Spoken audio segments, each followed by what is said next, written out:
되었더라. 아멘.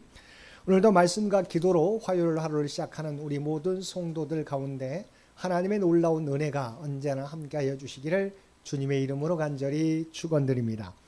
오늘 통독할 말씀은 사사기 11장과 12장의 말씀입니다. 그리고 오늘 살펴볼 말씀은 사사기 12장의 말씀입니다.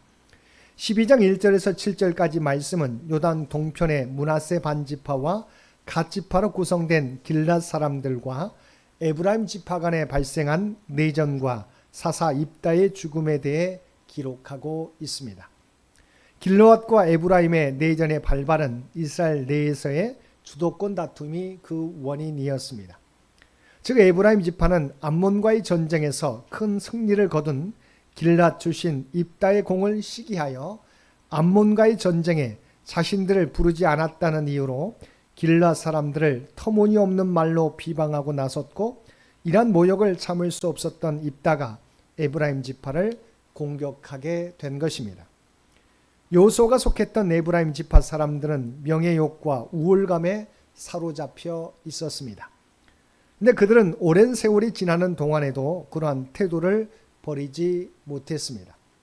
즉 그들은 기드온에게 했던 것과 마찬가지로 입다에게 역시 가당치 않은 시비를 걸어 분쟁하였던 것입니다.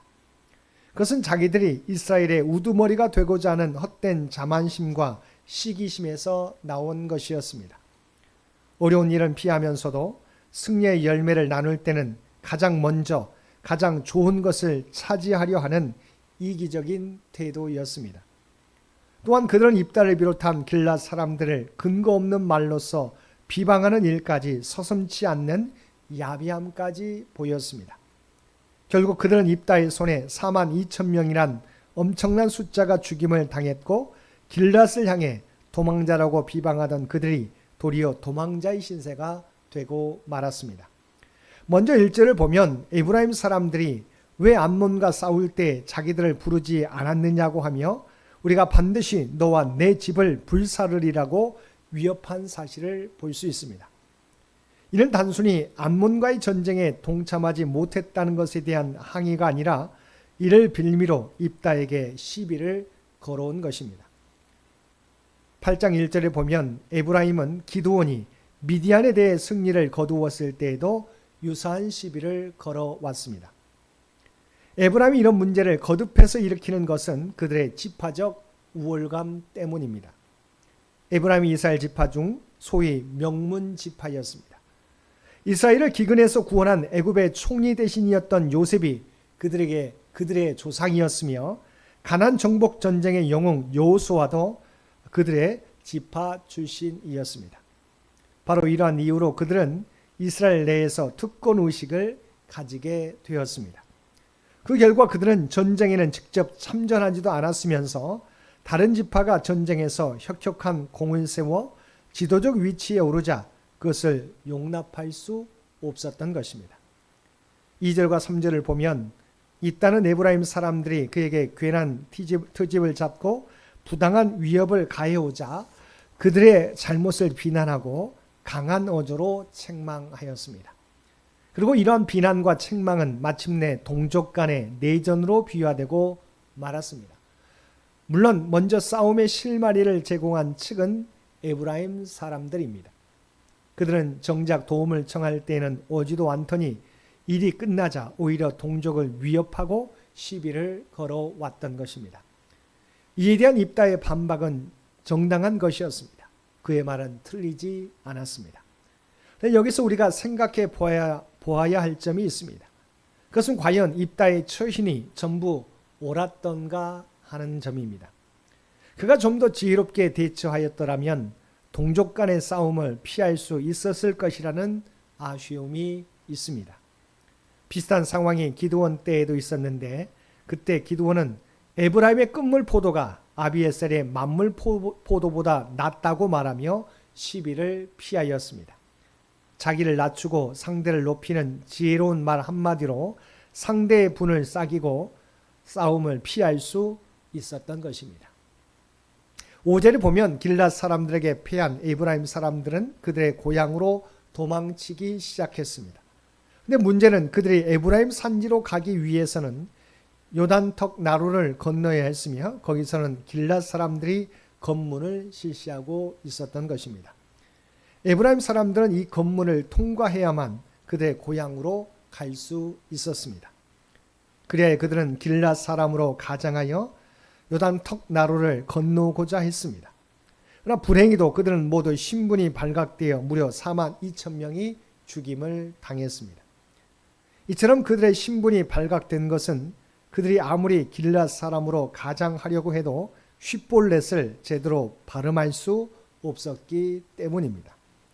즉 그들은 그들 특유의 발성학적 특성으로 인해 쉿볼렛을 십볼렛으로 발음함으로써 신분이 노출될 수밖에 없었던 것입니다. 그렇습니다. 요단 동편 길앗 땅에 와 있던 많은 에브라임 사람들이 길앗 사람들과 섞여 있어서 외형적인 모습만으로는 구분할 수 없었지만 에브라임 사람들은 그들만의 발성학적 특징으로 인해 신분이 발각되어서 다 목숨을 잃게 된 것입니다. 결국 요단 나루턱은 구원받을 자와 멸망할 자가 확연히 구분되는 심판의 나루턱이 되었습니다. 8절에서 15절까지 말씀에서는 다시금 중북부 지역에서 활약한 세 명의 사사 곧 입산과 엘론과 압돈에 대해 언급하고 있습니다. 근데 본문을 보면 이들 세 사사는 그 행적에 대한 세세한 설명 없이 이름, 출신, 자손의 수, 매장지, 통치 기간만 간략히 언급되고 있습니다. 사사계는 이들 외에도 이처럼 행적에 대한 세세한 설명 없이 간략한 이름만 나오는 사사가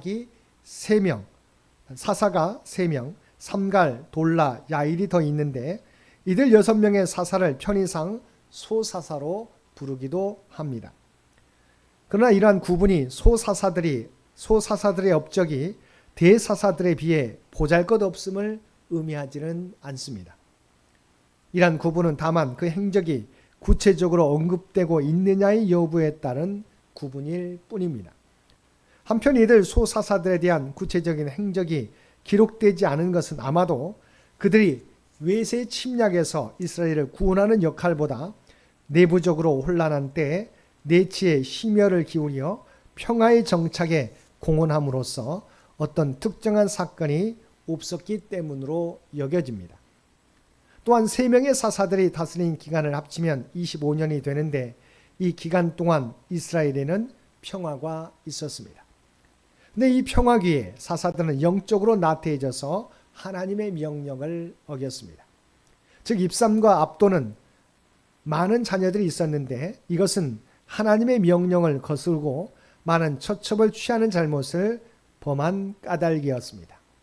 이것은 그들의 평화기에 영적으로 나태해져 하나님의 명령에 소홀한 결과였습니다. 당시 이스라엘의 지도자인 사사들이 이렇게 타락했다면 일반 백성들의 타락의 정도는 능히 짐작할 수 있을 것입니다. 이스라엘 백성들은 하나님께서 허락하신 평화기를 선용하지 못하고 도리어 타락의 길로 달려간 것입니다. 사랑하는 성도 여러분, 우리가 인생을 살아가다 보면 평화기와 시련기를 맞이하게 됩니다. 근데 우리에게 찾아오는 시련기는 대개 하나님께서 우리에게 허락하신 평화기를 선용하지 못하고 오용함으로써 비롯될 때가 많이 있습니다. 그러므로 우리는 평화의 때에 자신을 돌아보고 타락의 길을 가지 않도록 조심해야 할 것입니다. 우리가 평화의 시기에도 영적 긴장감을 늦추지 않고 하나님의 말씀에 우리를 복종시켜 나갈 때 우리는 일평생을 하나님께서 허락하신 평화, 복을 날마다 누리게 될 것입니다. 오늘도 손줄로 생각할 때 더욱 자신을 살펴서 넘어지지 않고 주님을 따름으로 하나님의 예비하신 은혜를 날마다 누리며 살아가는 우리 모든 성도들 되시기를 주님의 이름으로 간절히 축원드립니다. 함께 기도드리겠습니다. 사랑과 은혜가 충만하신 아버지 하나님, 우리에게 주어진 모든 은혜는 내 것이 아니요 하나님이 베푸신 은혜요 선물인 줄 믿습니다. 교만하여 공동체를 무너뜨리는 저희들 되지 않게 하시고 날마다 겸손하게 주님의 은혜를 기억하며 주님께서 맡기신 사명 감당하며 살아가는 저희 모두가 되게 하여 주옵소서. 오늘도 이 나라와 이 민족을 기억하여 주시고 하나님께서 친히 통치하시고 인도하여 주시기를 원합니다. 혼란의 상황들이 아버지 하나님 온전히 정리되어질 수 있도록 그리하여 대한민국이 회복되는 놀라운 역사 하루속히 허락하여 주옵소서.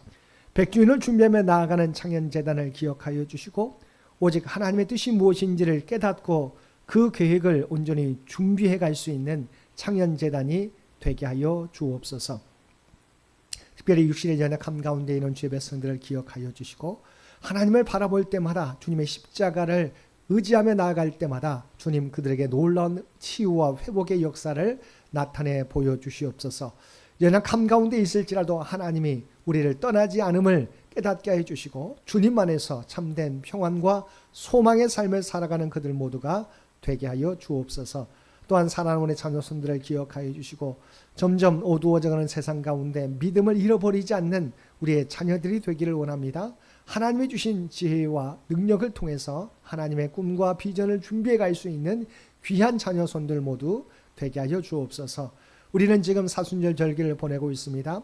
우리를 위해서 십자가의 길을 걸어가신 주님의 십자가의 은혜와 하나님의 사랑을 날마다 기억하며 우리에게 맡겨진 사명 온전히 감당하며 살아가는 저희 모두가 되게 하여 주옵소서. 특별히 다시 추운 일기가 계속되는데 건강에 어려움 당하지 않도록 우리 주님께서 눈동자와 같이 지키시고 보호하여 주옵소서. 오늘 또 우리에게 복된 하루를 허락해 주셨사옵나니 우리 모두가 하나님의 구원받은 백성, 구별된 백성으로서의 삶을 살아가게 하여 주옵소서.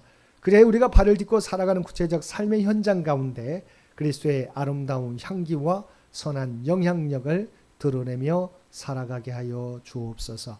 이 모든 간구 우리를 구원하여 주신 예수님의 이름으로 간절히 기도드리옵나이다. 아멘.